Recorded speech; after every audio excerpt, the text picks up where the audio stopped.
आपण आहोत इचलकरंजीमध्ये आणि इचलकरंजीतले पहिले महापौर उदय धातुंडे आपल्या सोबत आहेत. दादा, तुम्ही इचलकरंजीचे पहिले महापौर झालेला आहात आणि आज दालनातला तुमचा पहिला दिवस होता. पहिला दिवस कसा होता?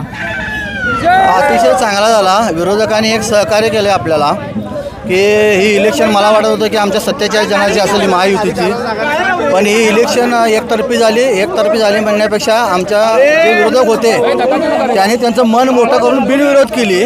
त्यामुळे मी स्वतः समजत होतो की आम्ही 47 जण आहे, पण मी 47 जण नसून आम्ही आता 65 जण आहे.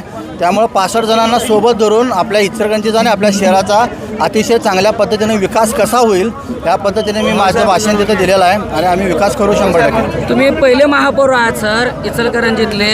हे इतिहासात नाव होणार आहे, नोंद घेतली जाणार आहे याची. त्याच्याबद्दल तुमची काय प्रतिक्रिया आहे? एक सर्वसाधारण माणसाला, एक झोपडपट्टीमधल्या माणसाला जो भांड्याची बुट्टी घेऊन डोक्यावर भांड्याची बुट्टी घेऊन फिरला आहे, भांडी आमचा व्यवसाय गोंदिया समाजाचा भांड्याचा आहे, जे बुट्टी घेऊन फिरला त्याला महापौर केलं आहे. आणि हे फक्त BJPमध्येच शक्य आहे.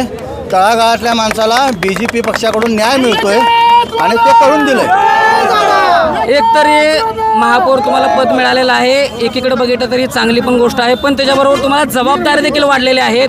इचलकरंजीकरांचे जे प्रश्न आहेत, भ्रष्टाचाराचे प्रश्न असतील, पाण्याचे प्रश्न असतील, इतर गोष्टी ज्या आहेत त्या तुम्ही कशा सोडवणार आहात येत्या काळामध्ये, हे तुम्हाला एक चॅलेंज असणार आहे.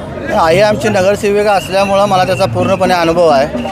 4 वर्ष प्रशासकीय राजवट आहे, त्यामुळे 4 ते 4.5 वर्ष निधी कमी आला आहे आणि कुठल्याही परिस्थितीत माझी सगळी तयारी झालेली आहे आणि माझ्या तयारीनुसार जास्तीत जास्त निधी कसा आणता येईल या पद्धतीकडे मी लक्ष देणार आहे. चालेल, धन्यवाद. इचलकरंजीहून प्रवीण आंडे. पाहत राहा वायरलेस मराठी.